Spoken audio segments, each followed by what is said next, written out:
Thank you. Good morning. I'm Rita McCannon. I'm an attorney in North Alabama. I'm in Huntsville, and our other judge. And good morning. My name is Tandy McConnell. I spent about 20 years as a professor of history at Columbia College in South Carolina. Then about 4 years ago, I decided to do something interesting. So I became a middle school social studies teacher. And right now I'm a high school social studies teacher. So I'm honored to be here with you guys. We the People is the highlight of my year. Hi, I'm Alvin Marco. Sorry. Hi. No, please go ahead. My name is Aiden Peak. My name is Jack Flavin, and our teacher is Miss Neal. We're so glad to have you all. I apologize, Alvin, for jumping in on you. I was going to say, please introduce yourselves, and you already know to do all of that. So You're good. Thank you very much. One of you, please tell me what city your school is located in. Our school's in Indianapolis. Big metropolitan place. All right. We are excited to hear from you and excited about what you have prepared. I will read question number 1, and then we will get started and look forward to hearing from you. Alexander Hamilton said in 1780, "The Confederation itself is defective and requires to be altered. It is neither fit for war nor peace." Do you agree or disagree with Alexander Hamilton? What were the strengths and weaknesses of the Articles of Confederation? What problems, if any, did the founders face in writing the Articles of Confederation? What impact, if any, did Shays' Rebellion have on the founders' thinking about government? What is the significance of the Northwest Ordinance of 1787? And we look forward to hearing from you. You may begin. Writing a constitution for 13 newly independent states was like making teenagers agree on anything. Crafted in the middle of a war, Articles of Confederation were doomed from the start. Delegates to the Continental Congress argued over representation, voting, and control of Western lands. They feared central authority and taxation without representation. It took 16 months and 6 drafts before a document could be submitted to the states for ratification. By the time all 13 states adopted the Articles in 1781, the American Revolution was almost over. While some might credit the Articles with the nation's successful war for independence, the government they created had no ability to lead. As Alexander Hamilton pointed out, the Articles lacked the power to exact obedience or punish disobedience. They were neither fit for war nor peace. It did not take long for the new country to realize that it needed a stronger government. Shays' Rebellion was one of the most important events leading to a new constitution. The rebellion was a series of attacks to protest what farmers considered unjust economic policies of the Massachusetts legislature. The rebellion was named after Daniel Shay, a soldier who fought at Bunker Hill. He and his neighbors were veterans of the Revolutionary War, who were upset that they had received virtually no benefit from their war service. They were taken to court for unpaid debts, and many lost their land or were thrown in jail.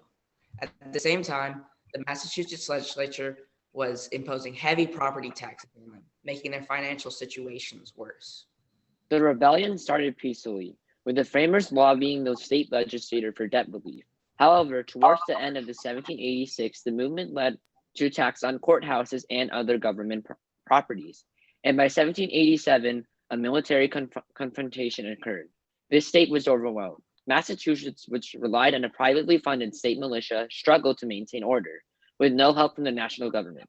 Upon learning of the rebellion, George Washington said that this threatened the tranquility of the Union.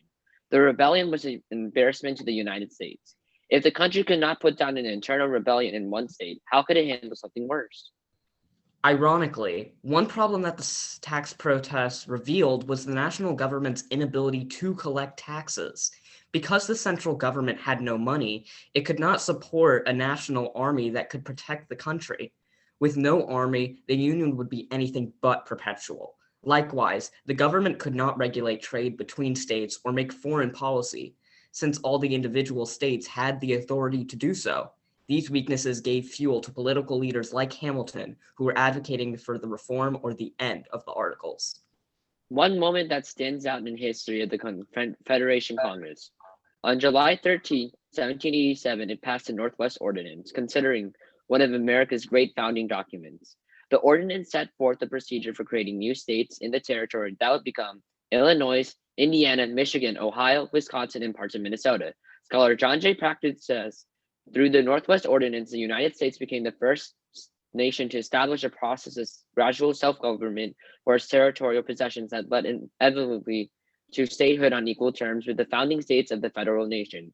As settlers moved west, the ordinance guaranteed them freedom of religion, trial by jury, and property rights. The document was notable because it outlawed slavery, pledged to treat Native Americans fairly, and stressed the value of public education. Besides this achievement, the Confederation was a disaster. The drafters of the Articles were understandably fearful of a strong national government and were forced to please the states to get the document passed. As Hamilton observed, fears of centralized government led to the Union being too weak. In May of 1787, the nation's political leaders came together to try and fix the many flaws in the Articles. The result, a new constitution that Hamilton considered suitable for both war and peace. We are ready for your questions. Wow. What do you think the historical and philosophical reasons that the people had for distrusting a strong national government?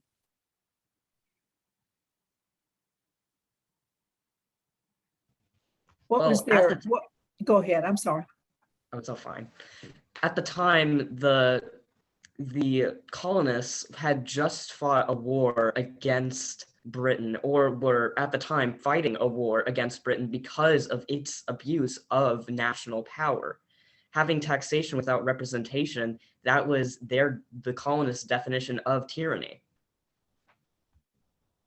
They also had fear that the new leader would become another king or dictator, and they did not trust the government to do so.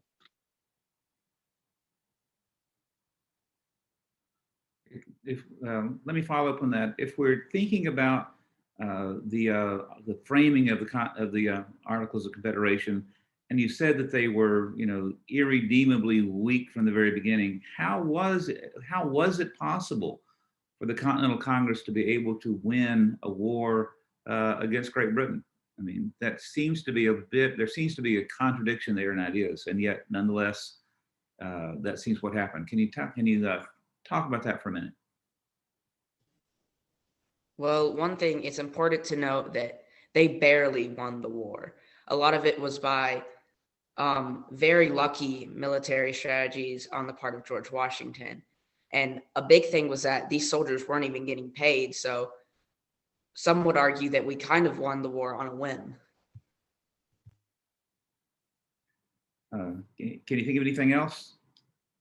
So we just barely won the war, but nonetheless, winning wars is, it's like horseshoes. Close doesn't, well, I guess close does count on horseshoes, but anything else, it really, close doesn't, you either win or you lose. They won. Were there any strengths at all within the Articles that you could point to?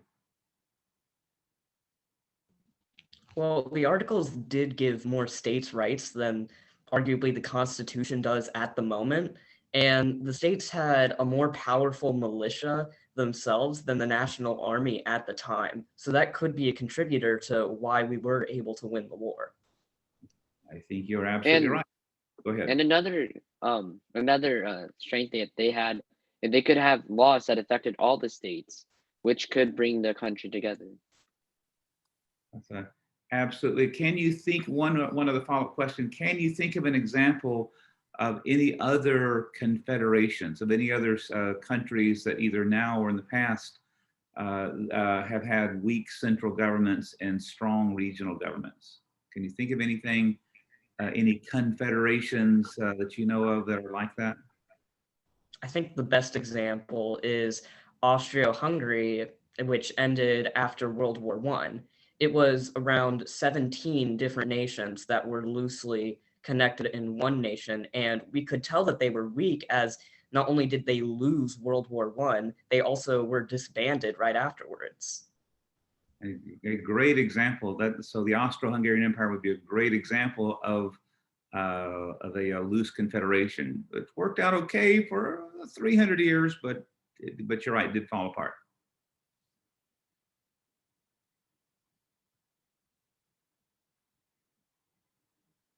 Go ahead. Okay, thank you. I wanted to make sure they were finished. Why do you think you all actually went into this a great deal, but I'm going to follow up one more time to let you tell us a little more if you have it. Why is the Northwest Ordinance considered the most significant measure passed by the Confederation Congress? Can you tell me? I think the biggest contribution of the Northwest Ordinance was, as in our essay, it stated that it set up a process for admitting new states to the Union, and it had new ideas that the country continued to wrestle with throughout history, such as whether they would continue slavery and the treatment of Native Americans. And another thing to add on to that is that the North, it also protected our civil liberties, which is something that we haven't had since us leaving Britain. We're still looking today. Turning territories into states is still something that our nation has major problems with. If we're looking at DC statehood, while it has passed in the House relatively quickly, it's still a very delicate process for our nation. Why is that? Turning territories into states, or even just creating territories as a whole, is in a way controversial to our nation. We have our two different legislation houses, being the House of Representatives and the Senate, which have different ways of counting the total of representatives they have. The Senate with 2 per state, and the House based on population. This creates a lot of unrest, because if we were to have DC as a state, then it would have the same amount of representation inside of the Senate as California. Indeed, but doesn't Wyoming have the same amount? And Wyoming having a smaller population than the District of Columbia?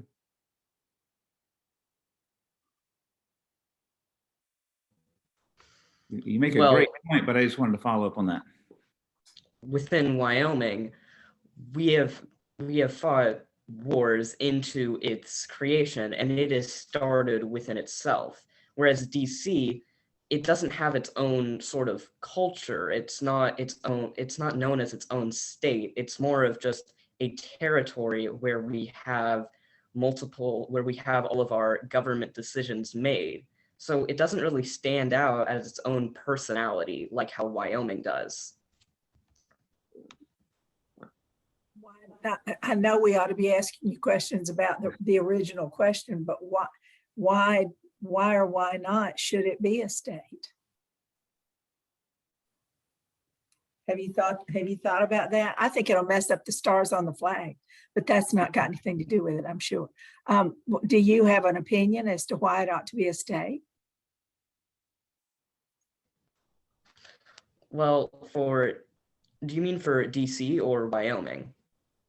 No. Well, we don't have any choice about DC. Okay.